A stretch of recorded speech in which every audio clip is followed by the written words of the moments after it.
வணக்கம் உறவுகளே. ஒரு கனவா ஒன்றும் இல்லை, ரெண்டு நின்னது. இப்போ ஒன்று தான் தெரியுது. ரெண்டு கனவா நின்னது. நாம் அதை நம்மளோட கச்சால வச்சு கோரி பிடிக்கிறதுக்கு முயற்சி பண்ணலாம். அந்த பக்கம் ஒன்று நிற்குது, இன்னும் ஒன்று நிற்குது. நாம் இந்த கனவாவை நம்மளோட கச்சால எடுத்துகிட்டு வந்திருக்கேன். கச்சால வச்சு கோரி கனவாவை பிடிக்கிறதுக்கு முயற்சி பண்ணலாம். கிடைக்குமான்னு பார்ப்போம்.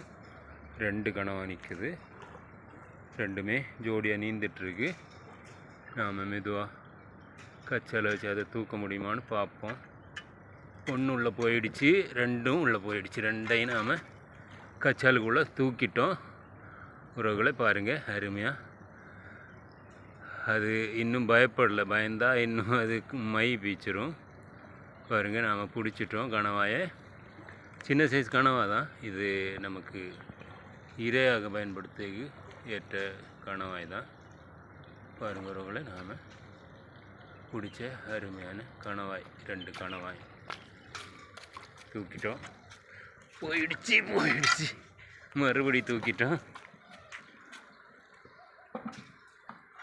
நாம் தூக்கி எடுத்துட்டோம் ரெண்டு கணவாயையும். பாருங்கள் உறவுகளை, அருமையான கணவாய்.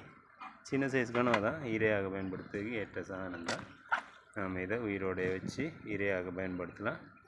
ஓகே உறவுகளை, பாய்.